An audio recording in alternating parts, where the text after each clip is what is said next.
Hey friends, happy Friday, the 14th of March. It's nice to be with you. I'm Father Bill Hill, priest at Holy Spirit Catholic Community in Rock Springs, Wyoming. I'll share with you a reflection on the daily readings. The readings are linked below. Click the link, read the readings prayerfully, and then turn off the screen.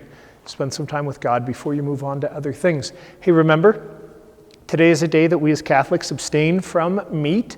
So may it be a simple day of mindfulness and of a little bit of self-denial, and especially may it connect us to people that really are in need throughout the world. Be mindful that we do have Stations of the Cross. That information's in your bulletin. You can see that online. It's below.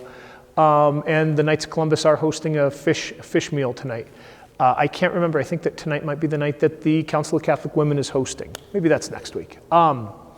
So we have readings from the prophet Ezekiel. And who's the gospel? Matthew.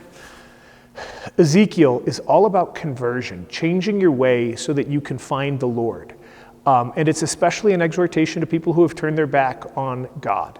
But it's also a reminder to not rest on our laurels, right? Like, hey, maybe you loved God early on in your life, and then you turned away. Like, don't think that just because you had a real strong religious spurt for a couple of days or a couple of months that's good. Like, it's all about continuing, ongoing conversion, like letting God into our lives. And this passage can seem to be kind of harsh from Ezekiel, especially in that sense of like someone who does good and then ceases doing good. We can be like, oh man, where's the fairness in that?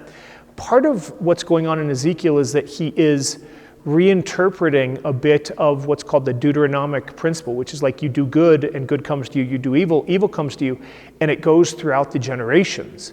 And so, in Jewish times, just like you can run into this still in Christian times, people are like, oh, my ancestors sinned, therefore this is happening in my own world, in my own life. And Ezekiel is saying, no, like the Lord will give good to those who do good and evil to those who do evil. And in this lifetime, and it's not going to be about the sins of the ancestors, but instead it's about the choices that you make. So make good choices, right? How do we want to respond to the converting grace of God today? How do we want to say yes to God today? How do we want to not rest on our laurels and the good stuff that the Lord's done in our life in the past, but instead say, okay, today, Lord, today, do something new in my life. Help me to say yes to you today, Lord. Gospel, right? It's an exhortation to seek the ways of God even more than the religious types in Jesus' age. And especially, it's a teaching about reconciliation with, the people around us, those close to us. Here it's brother, but so often that's used of co-religionists, disciples in Jesus' time.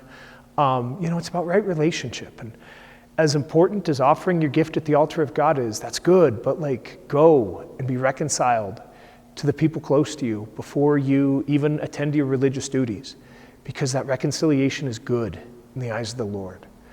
What healing of relationships do we raise to the Lord? What grace of reconciliation and right relationship do we ask for today? And sometimes we may need to plow the ground plenty of times with prayer before we